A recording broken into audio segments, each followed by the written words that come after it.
So the next speaker is Eric Winsor, who is probably most famous in the department for never wearing pants. Is that true? It can be minus 30 or whatever the heck that day was, and he'll show up in shorts. Yeah. Anyway, take these, take the next bit with that grain of salt. Okay.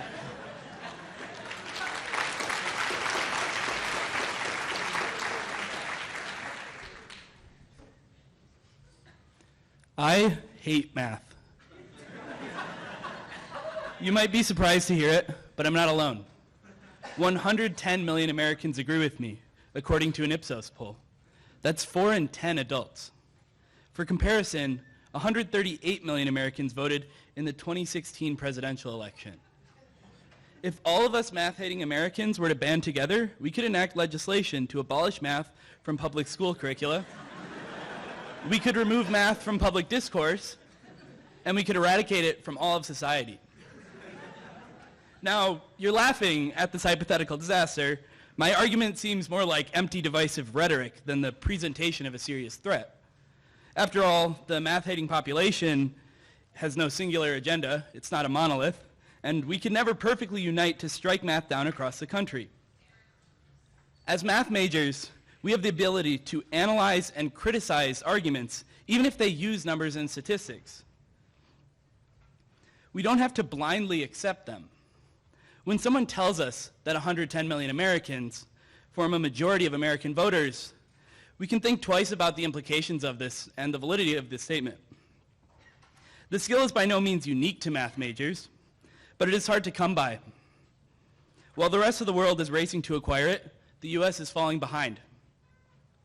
Behind countries such as Vietnam, Estonia, and Spain, our teenagers rank 27th in mathematical literacy. That's right, we're not even in the top 10% of countries in the world. You might say we just need to reform our education system. We have tried that over and over. But every time we try, the attempts are gutted by local and state governments through disorganization, a lack of funding, and even active resistance. We like to blame bad teachers for our mathematical shortcomings. We're convinced that adding more metrics and standardized tests will fix the problem, but the problem with math in the US runs much deeper than our education system. The anti-math movement has been in our collective cultural conscience for decades. A mathematician by the name of John Allen Paulos once wrote a book titled Innumeracy to describe this phenomenon.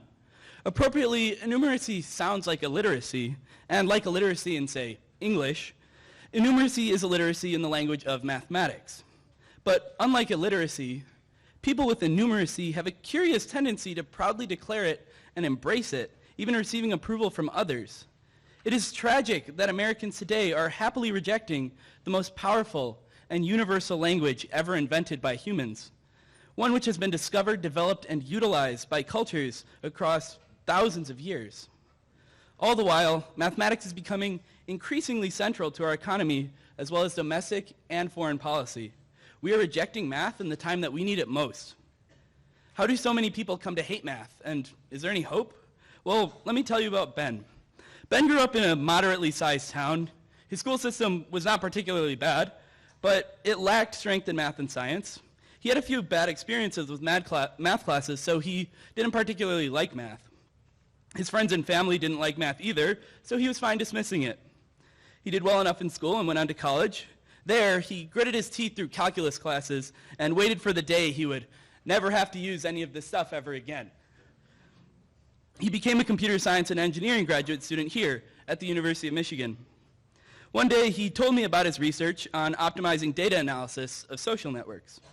While studying these networks, he learned that they had a certain hierarchical, almost fractal structure to them, with the same repeating patterns on large and small scales. I pointed out that these hierarchical structures could be beautifully modeled with linear algebra terms, such as Kronecker product and tensor power.